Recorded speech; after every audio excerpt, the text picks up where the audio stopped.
The winter of 1942 brought a cold clarity to Adolf Hitler's war. The tide that had carried German armies across Europe with such terrible momentum had begun, imperceptibly at first, to turn. In the frozen hell of Stalingrad, the Sixth Army was dying. In North Africa, Rommel's Afrika Korps was retreating westward. And across the English Channel, less than 30 miles of grey water from the French coast, the Allied powers were gathering their strength like a clenched fist preparing to strike. Hitler knew, with the paranoid certainty that had come to characterize his strategic thinking, that an invasion was coming. The only questions were where and when. In his headquarters, deep within the Wolfschanz complex in East Prussia, the Führer brooded over maps of Western Europe.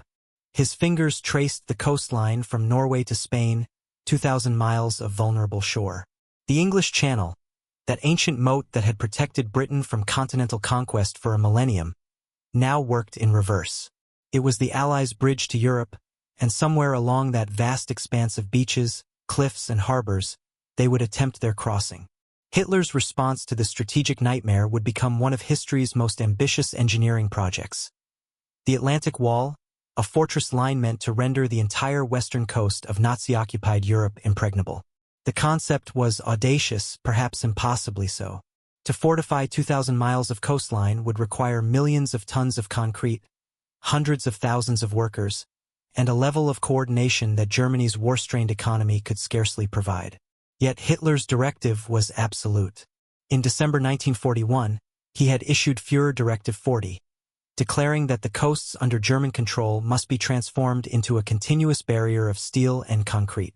Every harbor, every beach, every inlet where landing craft might disgorge troops was to become a killing ground. The propaganda ministry dubbed it Festung Europa, Fortress Europe, a wall that would stand for 1,000 years, as impenetrable as the mythical walls of Troy. But Troy had fallen, and so would the Atlantic Wall, though in the winter of 1942, such an outcome seemed unthinkable to the German High Command. Their confidence rested on a simple calculation.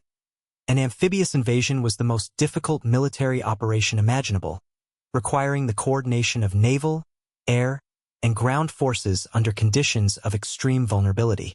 Troops would have to cross open water under fire, disembark onto hostile beaches, and assault prepared positions while burdened with equipment and without the benefit of cover. Throughout military history, such operations had more often ended in catastrophe than victory. The Germans remembered Gallipoli in 1915, where British and Commonwealth forces had been slaughtered on the beaches of Turkey. They remembered their own failed invasion plans for Britain in 1940, abandoned because the Luftwaffe could not achieve air superiority. Surely, they reasoned, the Allies would meet the same fate if they attempted a crossing of the Channel. The man chosen to transform the strategic vision into concrete reality was one of Germany's most celebrated military minds, Field Marshal Rommel. The Desert Fox, as the British had named him, arrived in France in late 1943 to assume command of Army Group B, responsible for defending the coastline from the Netherlands to the Loire River. Rommel brought with him a reputation forged in the wastes of North Africa, a reputation for tactical brilliance, for aggressive action, for understanding modern warfare in ways that his more traditional colleagues did not. He also brought something else, a profound skepticism about the Atlantic Wall as it existed when he arrived. What Rommel found appalled him. Yes, there were fortifications, impressive ones in places, but they were scattered, inconsistent, and wholly inadequate to the task at hand. Along much of the coast, the vaunted Atlantic Wall existed more in propaganda than in reality. Concrete bunkers stood half-finished, their steel reinforcement bars jutting into empty air like the ribs of prehistoric beasts. Gun emplacements had been built with excellent fields of fire over the sea but lacked sufficient ammunition stores or communication links. Anti-tank obstacles were few and poorly positioned. The beaches themselves, those killing grounds where the Allies would be most vulnerable, were largely undefended. Rommel immediately grasped what Hitler and the other high commanders, comfortable in their distant headquarters, had failed to understand. The invasion would be won or lost in the first 24 hours, in the first terrible minutes when Allied soldiers waded ashore under fire. If the Germans failed to stop them on the beaches, the invasion would succeed. There would be no second chances. Rommel threw himself into the work with characteristic intensity. He was everywhere, racing along the coast in his staff car, climbing into unfinished bunkers, wading through tidal pools to examine underwater obstacles, arguing with engineers and subordinates about fields of fire and killing zones. His inspections became legendary among the troops. He would appear without warning at some remote coastal battery, demanding to know why work had not progressed faster, why the gun emplacement lacked overhead cover, why the garrison had not laid more mines. Officers learned to dread and admire him in equal measure. He was impossible to satisfy, yet his energy was infectious, his tactical insights undeniable. The Field Marshal's vision for the Atlantic Wall was comprehensive and brutal in its logic. The Allies, he calculated, would attempt their invasion at high tide, when their landing craft could cross the maximum amount of beach obstacles and mines. Very well, then the obstacles would extend far out into the tidal zone, where they would rip the bottoms from landing craft hundreds of yards from shore. He ordered the construction of massive frameworks called Belgian gates, great steel structures anchored in concrete, angled toward the sea like enormous teeth. Between these, engineers planted thousands of wooden stakes, each topped with a teller mine capable of blowing apart any vessel that struck it. Farther up the beach, more obstacles awaited. Hedgehogs made of steel rails welded into bristling stars, Czech hedgehogs that looked like giant jacks, and concrete dragon's teeth that would shred the treads of any tank attempting to cross them. The beaches themselves became gardens of death. Rommel ordered the laying of millions of mines, more than 5 million by some estimates, planted in intricate patterns designed to channel attacking forces into pre-registered killing zones. Anti-personnel mines, anti-tank mines, mines attached to stakes, mines buried just beneath the sand, mines rigged to barbed wire. The variety was diabolical. Behind the beaches, where invading forces would seek to establish their first positions, low-lying areas were deliberately flooded to create impassable marshes. Fields that might serve as landing zones for airborne troops were asparagus, planted with thick wooden poles that would tear gliders apart or impale paratroopers descending from the sky. Every crossroad, every village, every bridge became a potential strong point. The entire coast was being transformed into a vast, layered trap. The fortifications themselves represented the pinnacle of German military engineering. At strategic points, harbors, river mouths, heights overlooking beaches, massive concrete bunkers rose from the landscape like malevolent growths. These were not simple pillboxes but sophisticated fighting positions, with walls 6 feet thick, capable of withstanding direct hits from naval guns and bombs. The largest housed artillery pieces captured from defeated nations, French guns, Czech guns, even Belgian and Polish pieces, all turned toward the sea. A typical battery position might consist of 4 to 6 casemates, each housing a gun behind a narrow embrasure that offered a 120-degree field of fire while presenting almost no target to return fire. These casemates were connected by underground tunnels and served by ammunition bunkers buried deep beneath the earth. Soldiers could move between positions without exposing themselves to fire.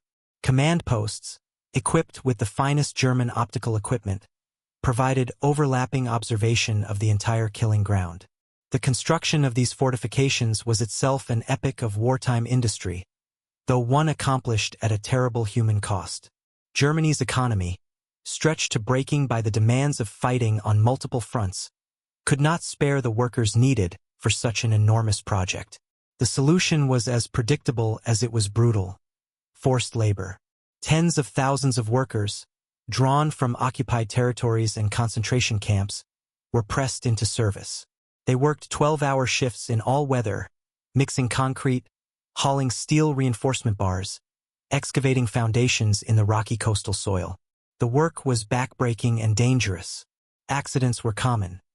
Men crushed by falling concrete forms, buried in cave-ins, drowned when tides came in faster than expected. German overseers showed little sympathy. The fortifications had to be completed before the invasion came, and nothing, not weather, not exhaustion, not the limitations of the human body, could be allowed to slow the work. The concrete alone required staggering quantities of raw materials. Each large bunker consumed hundreds of tons of cement, gravel, and sand, mixed with seawater when fresh water was unavailable. despite the long-term structural weaknesses this created. The steel reinforcement came from melted-down railway tracks, demolished buildings, even captured enemy equipment. The organization Todt, the Nazi engineering group responsible for major construction projects, commandeered entire cement factories, redirecting production from other critical projects. Yet it was never enough. As 1943 wore into 1944, material shortages forced engineers to make compromises. Some bunkers were built with thinner walls than specifications required. Others were left unfinished, their interiors still showing the wooden forms that had shaped the concrete. Gun positions that should have had overhead protection remained open to air attack. These shortcomings were carefully hidden from visiting dignitaries, but Rommel saw them, and they ate at him like a cancer. He knew that in war, the difference between adequate and excellent preparation was measured in lives. In this case, potentially the difference between victory and catastrophic defeat. The geography of the French coast presented both advantages and challenges for the defenders. Much of Normandy's coastline consisted of wide, gently sloping beaches backed by low bluffs, ideal landing sites from an attacker's perspective, which meant they required especially heavy fortification.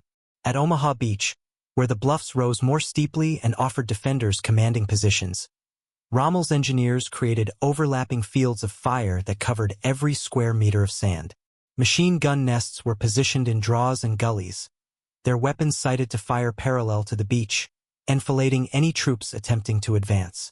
Mortar positions sat just behind the crest of the bluffs, ready to drop high-explosive shells onto crowded landing craft. Artillery batteries several miles inland had pre-registered coordinates for every section of beach, ready to deliver devastating fire on demand. The defenders imagined the scene with grim satisfaction. Allied soldiers stumbling off their landing craft into waist-deep water, burdened with equipment, exhausted from seasickness, disoriented by the chaos of battle, and then the killing would begin. Machine guns would open fire, mortars would rain down, artillery would bracket the beach. The surf would run red, bodies would pile up in the shallows. The invasion would die before it began. Yet for all this preparation, all this concrete and steel and planning, the German high command was divided, fatally divided, as it would turn out, over how to respond to the invasion when it came.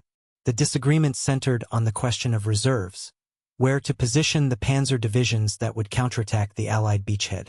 Rommel, drawing on his experience fighting the Allies in North Africa, was adamant that the reserves must be positioned close to the coast, close enough to counterattack within hours of the first landings. He had seen firsthand what Allied air superiority meant. He had watched as Allied fighter-bombers turned daylight movement into suicide, as his supply columns were shot to pieces on desert roads, as his tanks were caught in the open and destroyed. In France, he knew the situation would be even worse. The Allies would have complete control of the air. Their fighters and bombers would swarm over any German units attempting to move during daylight. Therefore, the panzers had to be positioned close enough to reach the beaches quickly, before the Allies could consolidate their beachhead, and ideally to attack in the pre-dawn darkness or under cover of bad weather. Opposing Rommel was Field Marshal Gerd von Rundstedt, the overall commander of German forces in the West, and General Leo Gehr von Schweppenberg, commander of Panzer Group West. These officers represented the traditional school of German military thought, the doctrine that had won such spectacular victories in Poland, France, and the early campaigns in Russia. Their view was almost diametrically opposed to Rommel's. The panzers, they argued, must be held back from the coast, concentrated in a central reserve, ready to deliver a massive counterattack once the location of the main Allied landing became clear. To scatter the armor in small groups along the coast would fritter away Germany's most potent weapon. Better to absorb the initial Allied assault with static defenses, determine where the real invasion was occurring as opposed to feints and diversions, and then smash the beachhead with an overwhelming armored thrust. This was classic German operational doctrine. Economy of force, concentration of mass, decisive counterattack. The debate raged through the winter and spring of 1944, consuming countless hours in conferences and memoranda. Hitler, characteristically, decided the matter in the worst possible way. He compromised. Some panzer divisions would be positioned near the coast, under Rommel's control. Others would be held in reserve near Paris, under the direct control of OKW, the German High Command. But these reserve divisions could not be committed without Hitler's personal authorization, and Hitler, as everyone knew, kept irregular hours, often sleeping until late morning, and was increasingly isolated in his East Prussian headquarters. The result was a command structure almost perfectly designed to ensure slow, confused response to an invasion. Neither Rommel nor Rundstedt had the authority to commit all available forces quickly. Each would have to fight with one hand tied behind his back. Rommel understood this, understood it with growing dread as D-Day approached. He expressed his fears in letters to his wife and in conversations with subordinates. The invasion, he predicted, would come soon, probably in June when the weather improved. They would have one day, perhaps less, to throw the Allies back into the sea. If the defenders failed in those first critical hours, the war in the West would be lost. And Germany, squeezed between the advancing Soviets in the East and an Allied army in France, would face inevitable defeat. For a man who had spent most of his career on the offensive, who had made his reputation through aggressive maneuver and bold strikes, the prospect of fighting a purely defensive battle filled him with pessimism. Defense was inherently a weaker form of warfare, requiring the defender to be strong everywhere while the attacker could choose where to concentrate his strength. And Germany no longer had the resources to be strong everywhere. The soldiers manning the Atlantic Wall reflected this uncertainty in their morale and readiness. Some units were excellent, experienced divisions that had fought in Russia, tough veterans who knew their business and would fight with skill and determination. But many of the coastal divisions were second-rate formations, composed of older men, convalescents recovering from wounds, soldiers with stomach ailments or hearing problems who had been deemed unfit for frontline service. These static divisions, as they were designated, had limited mobility and less training than frontline units. Many of their soldiers were not even German. They were Ostlegionen, formations recruited from Soviet prisoners of war, Poles, Russians, Ukrainians, men who had chosen collaboration over starvation in POW camps. How would such troops fight when the invasion came? Would they hold their positions under intense bombardment? Or would they surrender at the first opportunity? Even among the better units, there was a curious mixture of confidence and anxiety. The fortifications were impressive. Sitting in a concrete bunker with walls 6 feet thick, with a powerful gun at your command and clear fields of fire extending to the horizon, one could feel invincible. Many German soldiers genuinely believed the Atlantic Wall would hold. They had been told, and they wanted to believe, that the fortifications were impregnable. Propaganda emphasized the strength of the defenses and the weakness of the Americans and British soft, undisciplined soldiers who had never experienced real combat, who would break and run when they encountered German steel. But there were also those who had seen too much war, who had fought in Russia and knew what modern combat meant, who understood that no fortification was truly impregnable and that the Allies had resources that Germany could no longer match. These men watched the gray waters of the Channel with a sense of foreboding, wondering not if the attack would come, but when and whether they would survive it. The guns themselves were a mixed assemblage that reflected the chaos of Europe's wars. Some of the artillery pieces mounted in the coastal batteries were modern, powerful weapons, 88mm guns, the famous 88s that had destroyed so many Allied tanks in North Africa, and even larger pieces, 155mm and 170mm guns that could reach far out to sea. But many were older, captured weapons of dubious reliability. Some dated from World War I, 30-year-old guns pressed back into service. Ammunition was often mismatched to the weapons, requiring gunners to work out their own firing tables and corrections. Communications equipment was inadequate, forcing batteries to rely on telephone lines that would be cut by the first bombardment, or on radio sets that were unreliable. Still, the sheer number of guns was intimidating, hundreds of artillery pieces and thousands of machine guns, all pre-registered on likely approach routes and landing beaches, ready to turn the surf into a maelstrom of steel and high explosive. Behind the coastal fortifications, the Germans had created successive defensive lines, the beginning of a defense in depth. Rivers had been prepared for demolition, bridges wired with explosives, fords blocked, ferries destroyed. Villages had been fortified, with houses converted into strong points and streets blocked by anti-tank obstacles. Major towns like Caen had been designated as fortress cities, places where the garrison was expected to hold out even if surrounded, tying down Allied forces and disrupting their advance. Roads leading inland from the beaches had been prepared for ambush, with prepared positions covering every bend and intersection. The Germans planned to make the Allies pay for every mile of French soil, to bleed their armies white even if the coastal defenses were breached. It was a sound strategy in theory, but it depended on having enough troops, enough supplies, and enough time. And time, in June 1944, was a luxury Germany no longer possessed. The question of where the invasion would come obsessed the German High Command throughout 1943 and into 1944. The Pas-de-Calais, the narrowest part of the Channel, seemed the logical choice. It offered the shortest sea route from England, the best port facilities at Calais and Boulogne, and the most direct route into the heart of Germany. Hitler was convinced the attack would come there, and he insisted on maintaining the strongest forces and the heaviest fortifications in the Pas-de-Calais area. Rommel was less certain. His inspections had taken him to Normandy, and he had seen how vulnerable those beaches were. The terrain behind Omaha and Utah beaches was less favorable for the Allies than the more open country beyond Calais, but that might actually make Normandy more attractive as a landing site, since the bocage countryside of hedgerows and small fields would provide cover for troops establishing a beachhead. He had ordered additional fortifications constructed in Normandy, but never enough, never nearly enough, as events would prove. What neither Hitler nor Rommel nor any of the German commanders fully understood was that they were being systematically deceived by one of the most successful deception operations in military history.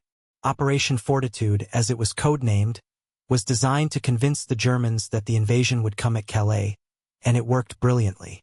Allied intelligence agencies created an entire fictional army group, the first U.S. Army Group, supposedly commanded by General George Patton, and positioned it in southeastern England opposite Calais. Dummy tanks and landing craft were constructed and displayed where German reconnaissance aircraft could photograph them. Radio traffic simulated the communications of a massive military force preparing for invasion. German agents in England, all of whom had been captured and turned by British intelligence, though the Germans didn't know this, sent back reports confirming the presence of this phantom army. The deception was so complete that even after D-Day, even after Allied forces landed in Normandy, Hitler remained convinced that the Normandy landings were a feint and that the real invasion would still come at Calais. He held back crucial reserves, waiting for an attack that would never come. As spring turned to summer in 1944, the tension along the Atlantic Wall became almost unbearable. Everyone knew the invasion was imminent. The weather was right, the moon phases were right, the Allies had to be nearly ready. German reconnaissance flights over English ports reported an astonishing concentration of ships. Radio intercepts suggested massive troop movements. But where would they come? When? Rommel, exhausted by months of inspections and preparations, briefly left France to visit his wife in Germany for her birthday on June 5. He planned to continue to Bavaria to meet with Hitler, to make one final plea for greater control over the Panzer reserves. He felt he had time. The weather had turned bad, with storms sweeping the Channel, and no commander would attempt an invasion in such conditions. It was a reasonable assumption. It was also wrong. The fortifications of the Atlantic Wall stood ready on the night of June 5, 1944. From the Netherlands to the Bay of Biscay, hundreds of thousands of soldiers manned their positions, peered through the darkness and rain toward the invisible coast of England, and waited. In the bunkers and pillboxes, in the trenches and gun emplacements, German soldiers checked their weapons, adjusted their field of fire, and thought about the battle to come. Some were confident, trusting in the concrete walls around them and the firepower at their command. Others were afraid, sensing that they stood at a hinge point of history, that the next day would determine not just their own fates but the fate of the Reich itself. The mines lay buried in the sand, millions of them. The obstacles bristled in the tidal zone. The guns were loaded and ready. The Atlantic Wall, 2 years in the building, stood complete, or as complete as it would ever be. Yet there were cracks in the wall, invisible but fatal. The air above it belonged to the Allies. German aircraft had been swept from the skies, leaving the defenders blind to what was coming. The sea beyond it swarmed with Allied naval power that the Kriegsmarine could not challenge.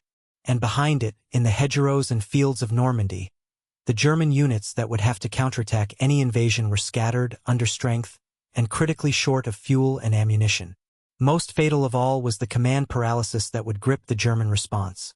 The divided authority, the need to wake Hitler for permission to commit reserves, the lingering certainty that Normandy must be a feint and that the real invasion would come at Calais. The soldiers on the Atlantic Wall did not know these things, could not have known them. They knew only that they stood in the strongest fortifications the Wehrmacht had ever built, that their orders were to hold at all costs, and that the enemy was coming. Some slept fitfully that stormy night of June 5th. Others remained awake, listening to the wind and rain, wondering if those sounds concealed the approach of an invasion fleet. In the command bunkers, officers studied maps and reports, trying to divine Allied intentions from fragmentary intelligence. Rommel was in Germany, asleep in his home, confident that the weather had bought him another few days. Von Rundstedt was at his headquarters near Paris, convinced that when the invasion came, his mobile reserves would have time to respond, time to concentrate, time to deliver the decisive counterattack that German doctrine demanded. They were all wrong. As midnight passed and June 6th began, the largest invasion force in history was already at sea, battling through rough waters toward the Normandy coast. More than 5,000 ships carried 150,000 soldiers toward 5 landing beaches. Behind them, thousands more aircraft roared through the darkness, carrying paratroopers who would drop behind the Atlantic Wall to seize bridges and road junctions. The deception had worked. The Germans expected Calais, but the blow would fall on Normandy. The command structure had worked. Eisenhower had made the difficult decision to invade despite the poor weather, catching the Germans unprepared. And most crucially, the Allies had prepared countermeasures for every aspect of the Atlantic Wall that had so occupied Rommel's attention. Against the underwater obstacles and mines, the Allies would send specialized demolition teams, frogmen who would blow gaps in the defenses even under heavy fire. Against the beach obstacles, they would land at low tide, when the steel hedgehogs and Belgian gates would be visible and could be destroyed or bypassed. Against the concrete bunkers, they would bring naval gunfire of unprecedented scale, battleships and cruisers whose shells could crack even the thickest fortifications. Against the machine gun nests and pillboxes, they had developed specialized armored vehicles, Churchill tanks modified to carry fascines to fill ditches, or to deploy flamethrowers, or to lay bridges over obstacles. These Hobart's funnies, named after their inventor Major General Percy Hobart, represented years of engineering devoted to solving the exact problems that the Atlantic Wall presented. But most important, the Allies brought overwhelming force and determination. They understood that an opposed landing would be costly, horrifically costly. Planners expected casualty rates of 50% or higher on some beaches. They accepted this. They had prepared for it with medical units, with replacement troops, with detailed plans for how to continue the assault even if initial waves were decimated. The Atlantic Wall, for all its strength, was designed to stop an invasion by making it too costly to continue. But the Allies had decided that any cost was acceptable. They would pay the price in blood if necessary, because defeating Nazi Germany was worth any sacrifice. As the first German sentries detected the rumble of aircraft engines through the storm clouds on that early morning of June 6th, as the first paratrooper boots hit Norman soil, as the first naval shells began to shriek toward the coast, the Atlantic Wall stood ready to fulfill its purpose. In the next hours and days, those fortifications would indeed exact a terrible price. On Omaha Beach especially, the German defenses would work almost exactly as planned.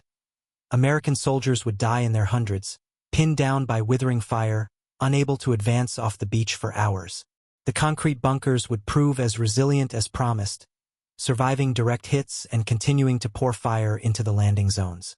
German soldiers would fight with skill and determination, making the Allies pay for every yard of sand. But it would not be enough. The Atlantic Wall, despite all its concrete and steel, despite all Rommel's preparations and Hitler's certainty in German engineering, would be breached in a single day. By nightfall on June 6th, 150,000 Allied soldiers would be ashore in France, beginning the liberation of Western Europe and the final destruction of the Third Reich. The wall would stand, but the invasion would succeed. The failure of the Atlantic Wall was not primarily a failure of engineering or even of military preparation. The fortifications themselves were formidable, arguably the strongest defensive line ever constructed.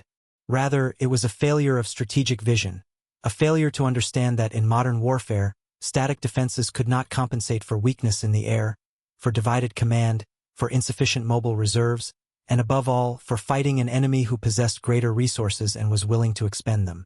The Atlantic Wall represented the old way of war, the siege mentality that believed concrete and machine guns could hold back any assault. But D-Day represented something new, the projection of overwhelming force across the sea, supported by air power and naval gunfire on a scale never before seen, and driven by a determination that accepted no outcome except total victory. For the German soldiers who manned those fortifications, who had spent months or years building and preparing them, who had believed in their strength, the failure of the Atlantic Wall was a devastating blow to morale. They had done everything asked of them. They had fought well. The defenses had worked as designed. And it had not mattered. The Allies had simply been too strong, too numerous, too well prepared. They had absorbed losses that would have stopped any previous invasion and kept coming. In the weeks and months after D-Day, as Allied armies broke out of Normandy and swept across France, many of the Atlantic Wall fortifications remained in German hands, cut off and besieged. Some would hold out until the end of the war, their garrisons surrendering only in May 1945. Others were destroyed by Allied engineers or simply abandoned as the front moved eastward. Today, 70 years later, many of the bunkers and gun emplacements still stand, monuments to the ambition and futility of Hitler's dream of an impregnable fortress. They line the beaches of France, massive concrete structures slowly being reclaimed by sand and vegetation, their walls scarred by shellfire, their interiors empty and silent. They are visited by tourists and historians, photographed and studied, preserved as reminders of one of history's pivotal battles. But in the spring of 1944, before the invasion, the Atlantic Wall represented something else. The last hope of Nazi Germany to avoid a two-front war, to hold the line in the West while dealing with the Soviet threat in the East. It represented Hitler's faith in technology and engineering over strategy and military science. It represented Rommel's desperate attempt to compensate through preparation and tactical skill for Germany's fundamental weakness in resources. And it represented, for the young soldiers who would have to defend it, the barrier between themselves and the avenging Allied armies that were coming to destroy the regime they served. The concrete bunkers still glisten in the sun along the Normandy coast, just as they did on June 5, 1944. The observation slits still offer commanding views over the beaches. The gun emplacements still cover the approaches with overlapping fields of fire. But they stand empty now, monuments to a fortress that was breached, to a wall that did not hold, to a defense that failed despite all the concrete and steel and German engineering that went into its construction. They remind us that in war, as in so much else, there are no guarantees, no sure defenses, no walls so strong that determination and courage cannot overcome them. The Atlantic Wall was meant to stand for 1,000 years. Fell in a day.